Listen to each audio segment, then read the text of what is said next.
Good evening and welcome to Spotlight. The COVID-19 pandemic, something that has been hovering around for the past 1.5 years, not only locally but also globally. And with the pandemic, words like quarantine, isolation, and now that most on topic has been the vaccine, with most of the Western countries going by a rapid pace of vaccinating the entire population that they have, are trying to bring back life to a normal living. And as well as in Sri Lanka, the government has also followed up in that line, and rapidly, with the help of the Triforces, the police and the health divisions, have started speeding up the vaccination program in Sri Lanka. And by the end of this year, the target to vaccinate over 60% of our population is on the cards by this government. Well, with all that, something that we hear is quarantine laws, violation of quarantine regulations. Who implements these laws? What are the quarantine laws? Well, today on Spotlight, a production of ChannelEye Rupavahini, we would like to inform and update and give an insight to all our viewers and the entire public of Sri Lanka that what is the correct method, what is the correct way of the quarantine law. And joining me for this discussion, he is the Senior Deputy Inspector General of Police of Traffic and Crimes. He is the police spokesman, also an attorney at law, and he's been on the spotlight from the day the first patient was found, the COVID patient was identified in Sri Lanka. As I say, a very good evening to Dr. Ajit Rohana. Good evening. So let's straight away move on to the subject. What is quarantine law? Well, first of all, I would like to express my sincere appreciation to ChannelEye and Sri Lanka Rupavahini Corporation for giving this opportunity to Sri Lanka Police, because these days everywhere elsewhere Sri Lanka Police are being criticized by the general public, various parties, various factions in respect of implementation of quarantine rules and regulations. So therefore, this is a very good opportunity for me to explain the existing legal system in our country, and apart from that, practical applications in implementing quarantine rules and regulations. So what does it mean? What is quarantine law? As you all know, we had a history for pandemic approximately 35,000 years. Since the human civilization, the first pandemic had occurred 35,000 years ago in China. The coronavirus, COVID-19, first patient was also found in China, but 35,000 years ago. Then time to time, pandemic situations had been risen in this world, and thousands of hundreds of millions of people died in pandemics. So therefore, time to time, various acts, ordinances introduced by countries in order to control pandemics. Especially, so our law is based on the British law. So British rulers initially introduced a statute called Quarantine and Prevention of Diseases Ordinance in 1897. It means 124 years ago. That particular statute called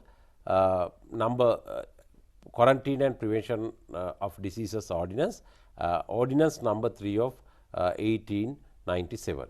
So this is the statute that was introduced 124 years ago. So this particular statute deal with almost all the diseases in respect of epidemic and pandemic nature, but we need an amendment to this statute. But these provisions of this particular statute are enough to deal with current situations.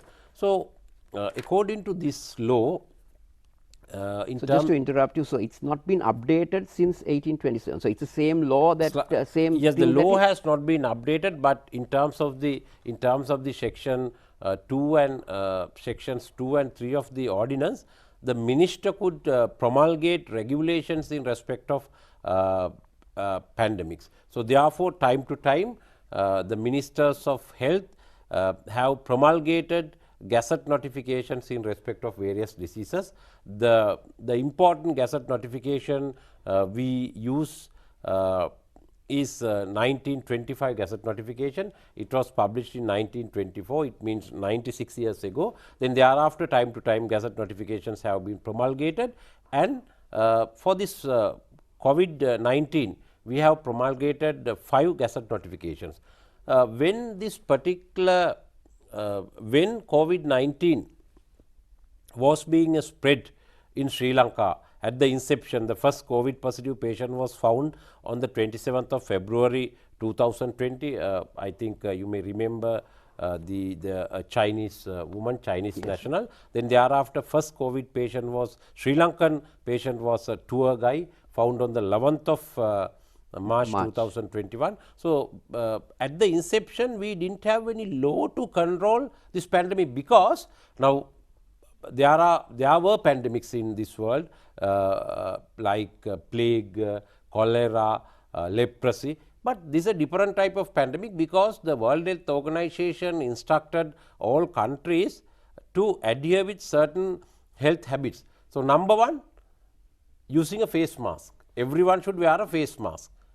But then when we were going to implement the law, so there was no such law in the country, and if a person is moving in a public place without a face mask, so we were not able to arrest him, because there is no such law. Then the second concept the World Health Organization introduced was social distancing. But I mean according to the guidelines, so now I mean between you and me, I think 1.5 meters distance at the moment, but at least 1 meter. But so if somebody violates that particular concept, so we didn't have law to arrest that particular person. So therefore, on the 15th of October 2020, yeah, once the 2020 the second wave started on the 4th of October. After that, there was a requirement to publish the gazette notification. This particular gazette notification includes all required health habits, rules, regulations in respect of COVID-19. So when you say the gazette notifications, is it the guidelines that connect with the law? Yes. Now I would like to. It's a law. It's a because the act, this Parliament Act says.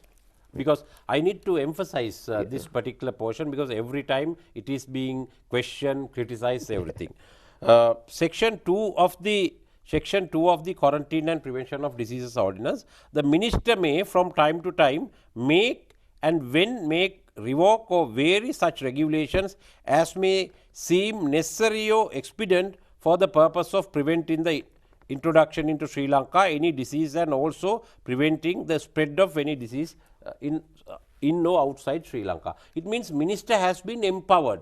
So time to time minister can publish gazette notification, because now let us say if it is a theft, so if it is a robbery, so that the nature of the offence is not changed. But if it is a pandemic, now let us say if it is leprosy or plague, so then if it is a plague, so we need to take precautionary actions to kill or to eliminate rats, because so they are carrying the disease. But it is not applicable to COVID-19. COVID-19 is a disease where the human being transfer or transmit one to another. So therefore, time to time gazette notification should be published, and it is published. So that is the law of the country. So this particular ordinance, it's deal with section 4 of the ordinance. The section 4 says, section 4 of the ordinance says, any person without lawful authority contravenes the provisions of this act or any regulation made under this ordinance, which means now there are provisions in the Act, the principal enactment, and apart from that, the regulations made by the minister time to time. So, if that particular person contravenes or violate those rules or regulations, he has committed an offence. He has committed an offence. So, that is the existing law in the country, and in addition to that, so this is the main statute in respect of criminal law of our country. So, this is called Penal Code. So, the Penal Code was enacted by the British rulers in 1883. So, before the Quarantine and Prevention of Diseases Ordinance. So, this particular ordinance, or the Penal Code is embodied with a section 264. So, I would like to read this section also, because everyone is asking about the legality of arrest. That was going to I was going to come to that, but then since you have, you can elaborate on the. Yes. Disobedience to quarantine rule. Whoever knowingly disobeys any rule made and promulgated by the government for putting any vessel into a state of quarantine, or for regulating the vessels in a state, or for regulating the intercourse between places where an infectious disease prevails and other places, shall be punished with imprisonment of 6 months with a fine. So, it means if a person violates this particular quarantine gazette notifications. So, if a gazette notification is published, so it is called quarantine order. What is it? Quarantine. It is called quarantine order. So, this particular section deals with that particular order. It does not matter, it might be a gazette notification, it might be a public announcement, but if a person has violated that particular order, he could be punished under this particular section, and the court can impose 6 months rigorous imprisonment and a fine, or both. Yes, I think that really explains what the quarantine law is, how it was implemented, and it was not something that was implemented specially for the COVID-19. In fact, it was implemented many years ago. So, we'll want to now talk with the DIG on how these laws are being implemented in Sri Lanka, what are the violations that the public is doing. But before that, let's go in for a short break. புனித ஹஜ் அரஃபா நேரடி ஒளிபரப்பு அனுசரணை வழங்குவோர் மல்டிலேக் வளரும் நாட்டை வளர்க்கும் வர்ணம்.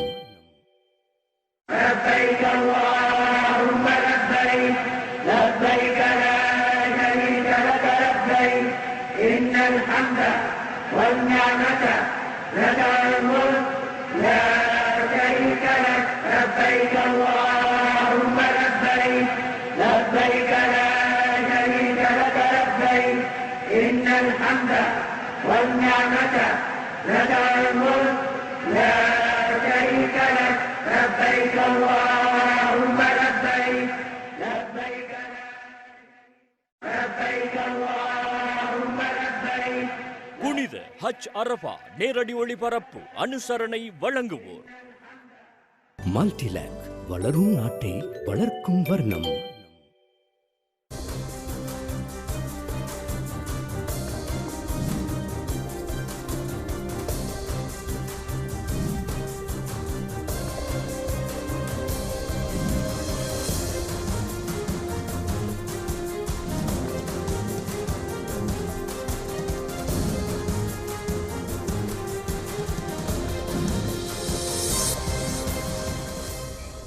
Welcome back.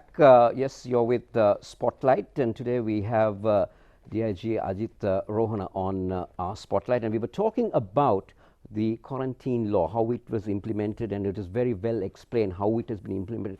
So, what are the violations now that a person can do? Obviously, because in various medias we see during the morning we see you coming on and saying violation of rules, so many people were taken into custody, and so what are these violations now? Is not wearing a face mask also a part of violation? Yes.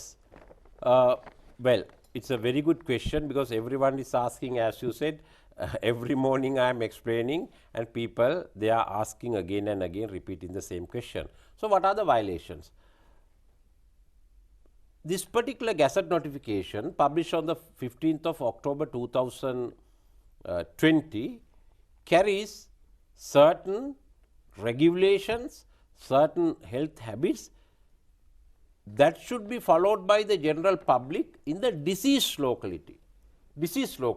So, the provision of this particular act can only implemented in a diseased locality.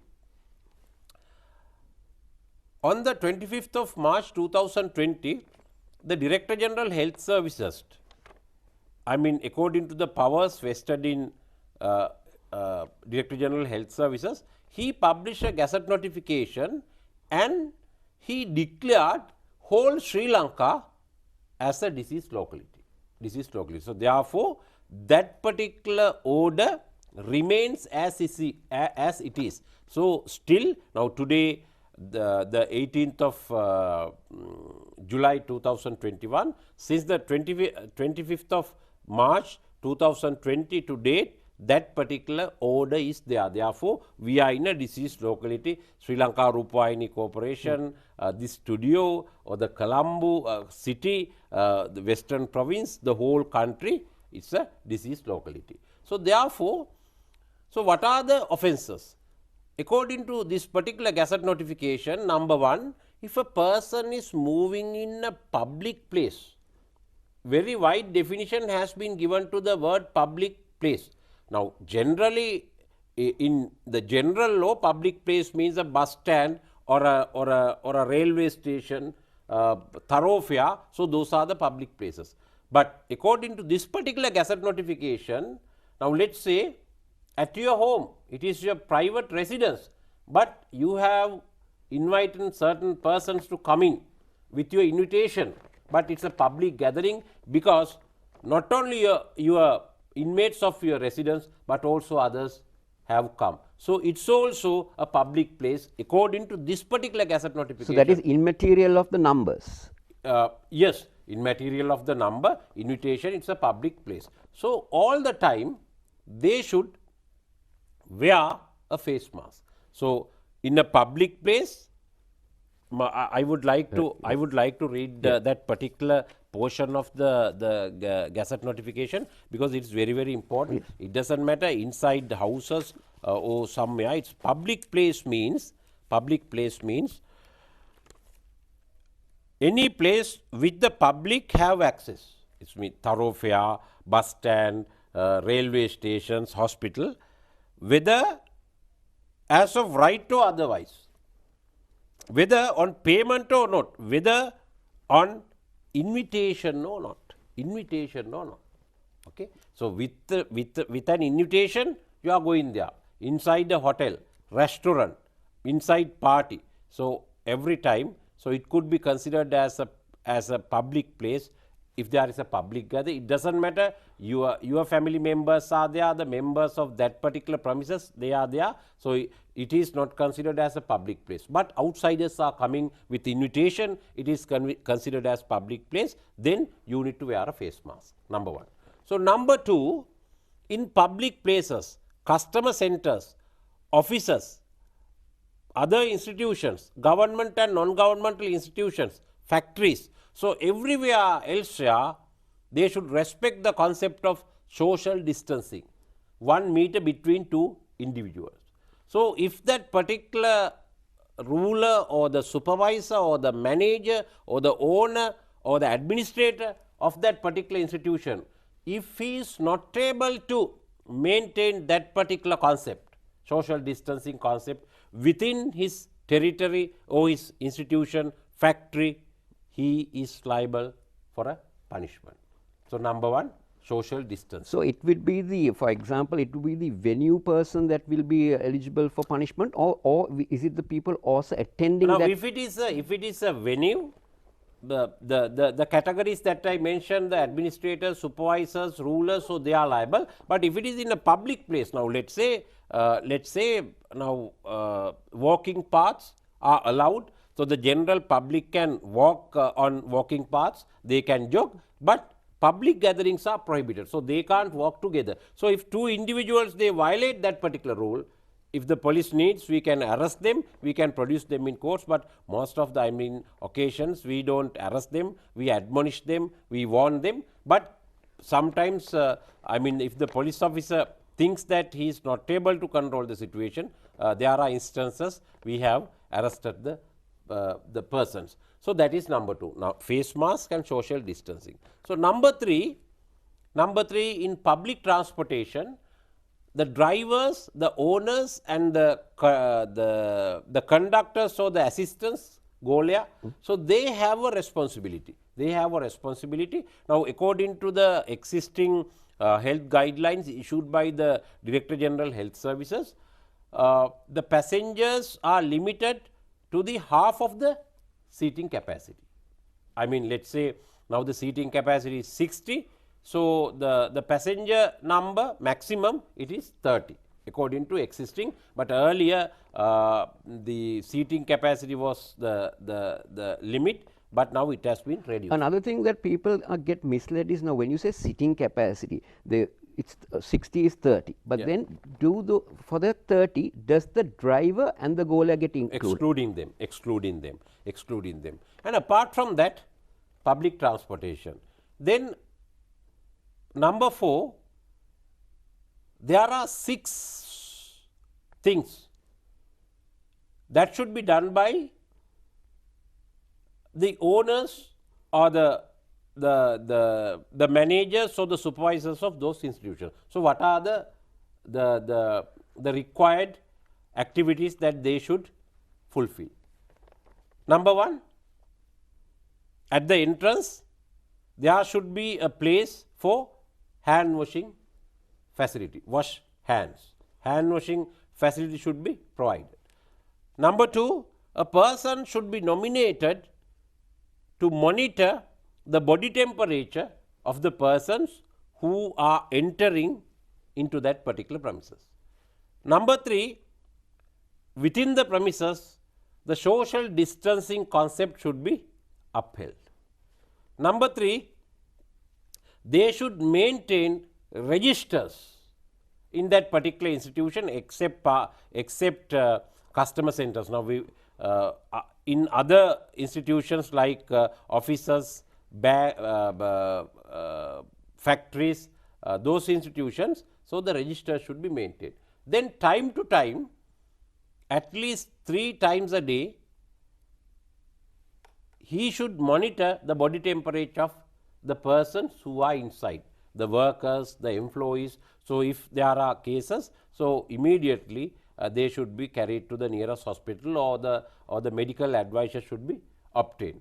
And the other thing is all the times they should adhere with guidelines issued by Director General Health Services time to time, in addition to these basic principles. So if a owner or the administrative officer or the supervisor has not provided these facilities, so he is liable for an offence under this gazette notification and under the section 264, as I mentioned earlier, violating quarantine order, so he is liable for a punishment. Well, another thing, now since you brought up the topic of private sector and companies and also traveling on bus, now obviously there is travel restrictions from province to province, but we've seen that especially public sectors do go out, they force their workers to come in to work.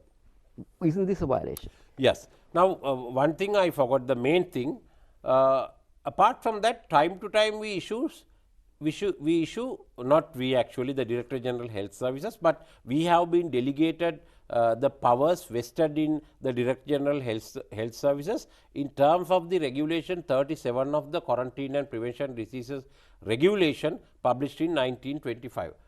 Accordingly, the Inspector General of Police has been delegated those powers by the Director General Health Service. Now, let us say there is a quarantine order, restriction order.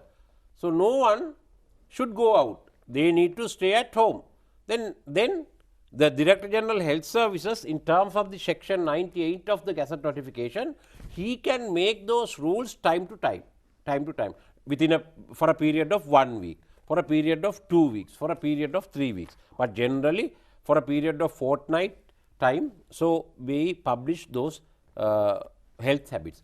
Now, let us say that order is there, then there are exceptions. So, what are the exceptions? You must stay at home until further notice, but the employees of essential services, they can move with their ID card or a letter issued by the head of the office or head of When the you say identity card, official identity card, official not ID the card. national identity card. Or national identity card should be Is a must, carried, and but apart from that, official ID card, because so there should be an identification, and so we say that they can go. And apart from that, we say okay, so persons who can walk up to the nearest ATM, it is an exception, and for medical treatments, they can go to any hospital. So, those are the exceptions. If somebody violates that particular rule, then he is liable for a punishment. And as you mentioned, this provincial quarantine restriction order has been made and it is in existence at the moment. Then, if a person is crossing the border, if he is not an employee of essential services, he has committed an offence. But we have allowed persons to cross borders to attend the funeral of their close relatives, such as wife, husband, a child, a brother or sister. But they are not able to attend funerals of their, relatives, Nanda, Mama, Uncle, Auntie, nothing but close relatives. And apart from that, if that particular person needs to get medical treatment, now let us say the person is in Ampara, but he needs to come to Colombo National Hospital to get treatment for his kidney transplantation or any other disease or bypass operation. So, he needs to cross Ua province, Central province, Sabaragamuwa province, then Western province. It does not matter. He is allowed, but he needs to prove. It might be an electronic document or general paper document. So, this is my objective. So, he is allowed to go. So, those are the offences embodied in the Gazette notification. If a person violates those rules or regulations and they commit offences, and in addition to that, one thing I need to mention. So, the customer centres, the owners or the supervisors of customer centres, shopping complex, supermarkets, boutiques, shops, so they also have a liability. If there is a queue, so they need to mark the places where the customers should be in that particular queue. At least 1 meter, 1.5 meter distance should be kept. So, those are the offences according to our Gazette notification. Yes, I think we've been very clearly given a very good explanation of what are the quarantine laws and how what are the violations that a person can do in terms of getting punished in the law of Sri Lanka. We need to go in for a short break. When we come back, we'll have more with the DIG. புனித ஹஜ் அரஃபா நேரடி ஒளிபரப்பு அனுசரணை வழங்குவோர் மல்டிலேக் வளரும் நாட்டை வளர்க்கும் வர்ணம்.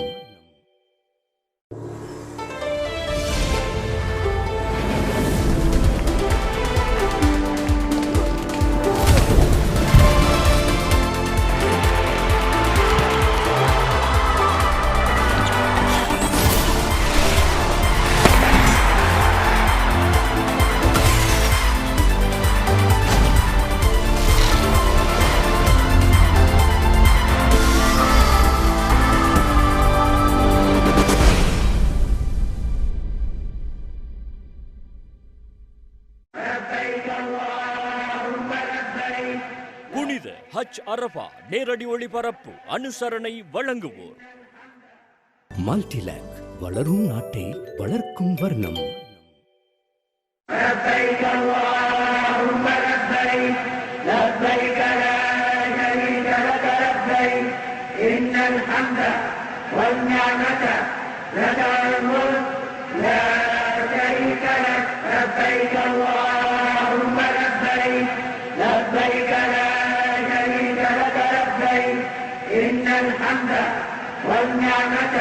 புனித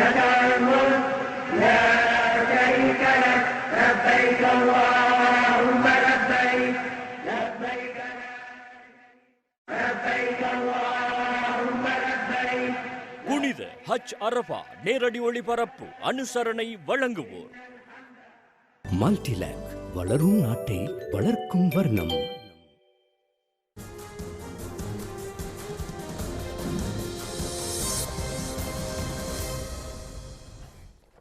Welcome back. We are on the spotlight with DIG Ajit Rohan. We've been talking about the quarantine law. DIG, I would now like to come into about, well, when it comes to various social media, various talks going around, it's always the police or the DIG who's come into criticism. What are they doing? Why are they doing this? What is the legality they have to do? Especially now, the recent ones is what we are seeing is the protests that we see with protests going on. They talk about silent protests, they talk about various protests, and then we've seen they're taken into custody, given bail, and then sent into quarantine centers. So is that the correct path of doing it? If you can explain on that. Yes. Now, this is the latest health guidelines published by the Director General Health Services. So, can we have a close up on this particular document, the health guidelines issued by the Director General Health Service. So, there are 43 items here. So, what are the activities that we can conduct? What are the activities we cannot conduct? It is embodied here. So, this is the latest health guideline. In addition to that, Director General Health Services has issued a letter on the 6th of July 2021. So, this is the letter. So this is very, very important. I need a close up on this particular letter. Right. So, this is the letter issued by Director General Health Services, Director General Health Services, Health Ministry.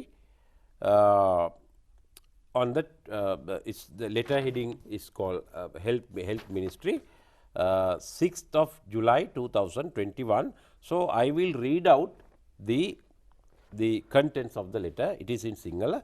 I will read out first in Sinhala context. සෞඛ්‍යමය අවදානමක් ඇති කරමින් විවිධ උද්ඝෝෂණ පැවැත්වීම පිළිබඳව. Address to IGP. මහජනතාව වැඩි වශයෙන් ඒකරාශි වන පොදු රැස්වීම් උද්ඝෝෂණ වැනි ක්‍රියාකාරකම් සිදු කිරීම මගින් කොවිඩ් රෝගය පැතිර යාමේ විශාල අවදානමක් පවතී. එබැවින් එවැනි ආකාරයේ මහජනතාව විශාල වශයෙන් ඒකරාශි වන පොදු රැස්වීම උද්ඝෝෂණ පැවැත්වීම නැවත දැනුම් දෙනතුරු සිදු නොකළ යුතු බව දන්වමි.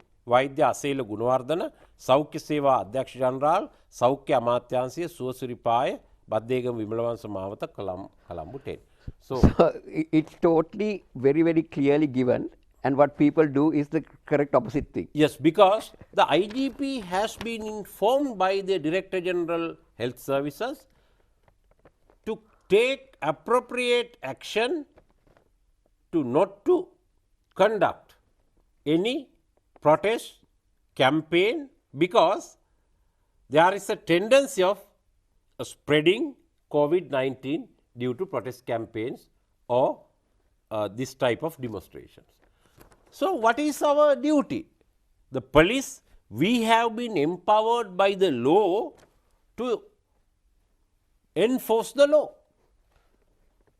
It might be a criminal law, it might be a health law, but once we have been empowered, so we need to do it. Otherwise, so the normal procedure is they have to be produced to court, is it? Yes. Now, this particular order is there. So, if a person is going against this order, or person or group of persons violating this particular order, so they have violated a quarantine order that is embodied in the section 264 of the penal code, which I mentioned earlier. So, therefore, in terms of the provisions of the first schedule of the criminal procedure code, we can arrest persons without a warrant. there are two charges we can level. Number one, violating the quarantine order, and apart from that, the offence called unlawful assembly. 5 persons are above, violating any rule or regulation, so it is an unlawful assembly. So, therefore, they were arrested. They were arrested. Then once they were arrested by the police, unlawful assembly is there, the offence is there. So, therefore, police cannot grant bail. Police are not able to give bail, grant bail at the police station level. So, therefore, they are produced before the magistrate. So, the honorable magistrate, the court has the sole discretion to grant bail or not to grant bail in respect of the suspect. So, that is the discretion of the court, and I am not going to talk of that. But you raise another question. So, what is the question? So, the first question, why they are not given bail at the police station? Because we can't. Number one, the quarantine violation is there. If the quarantine rule violation, so the police officer in charge of the police station can grant bail, or otherwise we can produce them before the court. So, it is optional. But quarantine rule violations, and apart from that, if there is an unlawful assembly, so we cannot grant bail. So, definitely, compulsorily, those suspects could be produced before the magistrate. The quarantine. So, it is quarantine order is not issued by police or the court. Police or the court. It is issued by the health authorities. Who issued that? Generally, the quarantine order is issued by health authority. The Gazette notification that came out. Yes, because this particular Gazette notification has empowered the proper authorities to issue quarantine orders. Who are the proper authorities? I mean, at the country level, the Director General Health Services, but at territorial level, the medical officers of health, MOH officers. So, they can delegate their powers to even PHIs, okay, in terms of the section 37 of the Act. So, therefore, that is not our business, their business. But we need to report that particular event or incident or activity to them, because now if it is a robbery, the police has the sole power. If it is fire, so sometimes, so that is the sole responsibility of electricity board or the expert of that particular area. If it is a drowning case, yes, the Sri Lanka Navy would deal with that issue. But if it is a disease, the PHIs, the MOH officers, they have the responsibility, and our duty is to inform them. So, we have informed them all the times. Persons had been carried to compulsory quarantine centers with their orders. All the time they had issued orders. So, they consider the health risk and the health factors, and they issue orders. But then again, our duty to help them, to carry them to that particular specific quarantine center or school or any other place. So that's why we see people being carried away is people who have who resist going into quarantine centers. So the police is helping the government health authorities to take them to the relevant quarantine center. It's not a power being enforced by the police.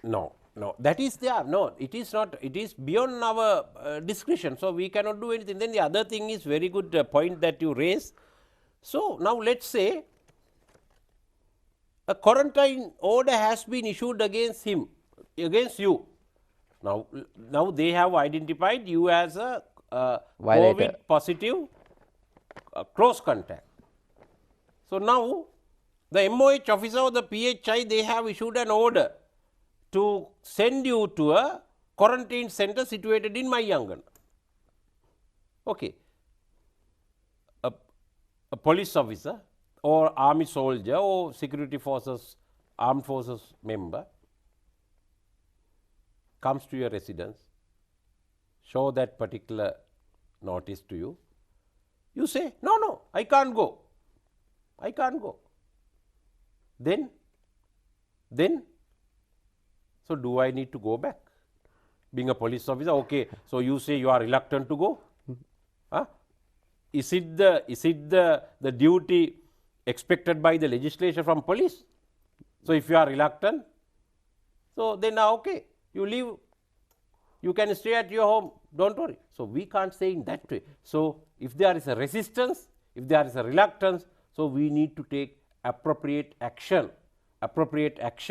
to carry you to a quarantine center.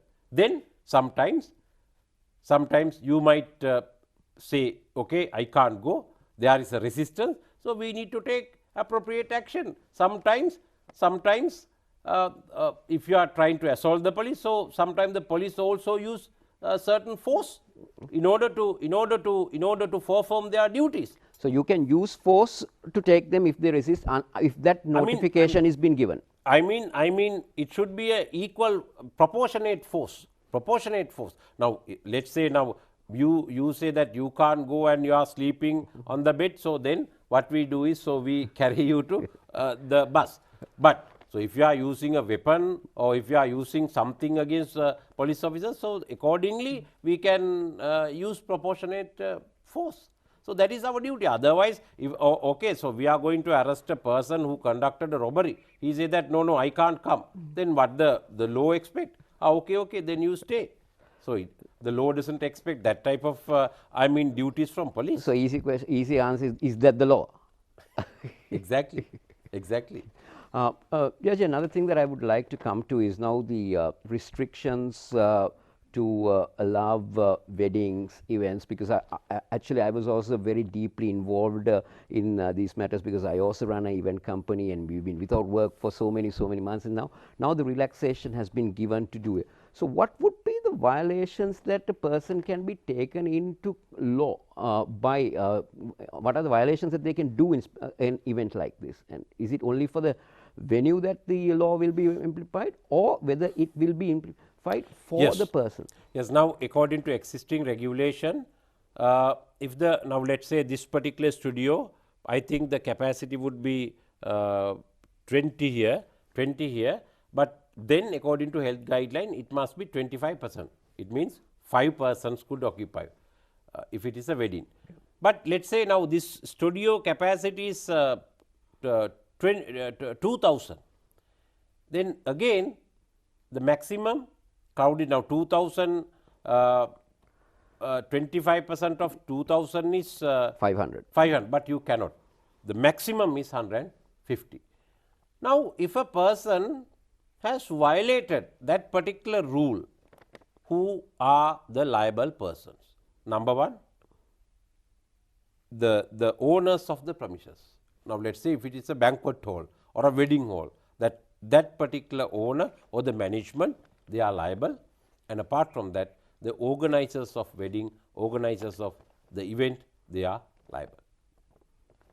So then, if the owner of the venue has been forced by the client or the person who wants to have the function, no, you go ahead, you have 200 people, you do that, and the venue owner agrees to do that, then what happens? After the function is gone, for example, you say a PHI comes in and he finds out that they've gone beyond the limit, who does he find fault with first? Both parties. Both parties are liable, because the owner of that particular hall, he has violated the quarantine rules and regulations, because now he said that okay, you can have with 200 persons, and apart from that, so he has offered something, illegal offer, and the other party, he has accepted something, it is illegal acceptance. So the both parties have committed an offense. So then it goes back to the thing that they can be taken into custody and taken into the verdict being given by the magistrate court, and then also taken into quarantine? Yes, centers? Then they can be taken into custody, the premises should be sealed and closed, and apart from that, the persons who attend the event, could be quarantined according to the opinion of the health authorities. And sometimes if they said okay, so they should not go to their residences, because now if it is a wedding, you know, sometimes the mother and father, they attend the wedding, but their children, they are at home. So if they send back to their residence, so sometimes their children might get infected. So therefore the health authorities opine that okay, so they should not go to home, they should not follow home quarantine procedures, they should be carried to a quarantine center. So therefore they are carried to a quarantine center. So that's why we heard saying that when you see on news, we hear that they have been quarantined in the same venue itself is because of this incidents that take place. Yes. It depends on the circumstances of the place and the events of the place. So what happens if that place is not able to accommodate this type of thing, to quarantine those people in that premises itself? Then what would the action be? I mean the capacity of the quarantine center, or the no, the capacity of so for example, at a wedding you have been asked to be isolated in the same venue itself, and the venue can't accommodate that. Then what happens? Then they are taken into a special quarantine center? Yes, certainly they should be sent to a quarantine center if that particular place is not sufficient or the capacity is not enough. They are sent to a quarantine center. Another thing that I would like, so now these are for weddings. Now we've been given permission for corporate events as well. Then some guidelines say it's 50 for a corporate event, and now we got a new regulation coming out saying it's half of the hall capacity. So what is the connection between these two? Is it only 50 packs, or is it half of the hall capacity that has been given? No. So kindly repeat your question. For corporate events, we had a guideline saying it's 50 packs for a corporate event, and then we got a guideline coming in 2-3 days ago saying it's 50% of the hall capacity for concerts and musical events. Yes. Now, according to the guideline issued by the Director General Health Services on the 10th of July 2021, it is valid for a period of 14 days. According to that guideline, it says conferences, seminars, brand launches or other events allowed, hybrid events with maximum 50 participants. Maximum 50 participants. It means, so you cannot exceed that particular number under any circumstance. It doesn't matter that whole capacity is 1000, so you cannot have 250, maximum 50. So they can conduct those particular event in hybrid way. I think we've come to a very interesting discussion. We've come to the conclusion of today's episode of Spotlight. But before we wind up, I would really like to thank the police force for the tremendous job that they're doing to make sure that law and order is prevailed, especially with the new quarantine law and the quarantine guidelines, and people do obey them, and hopefully that we can eradicate the COVID-19 from our country and bring back our normal lives. Thank you very much, Ajit, for joining us on this very important discussion, and very specially explaining what quarantine laws are and how you should violate it. If you violate it, what will the repercussions be? Thank you very much, Ajit. It's a pleasure for attending this program. Thank you. With that, we come to the conclusion of today's Spotlight. Hope that you gain a lot of information on what quarantine law is, how you can be a violator of the quarantine law. So, till we meet again with the next episode of Spotlight, it's good night.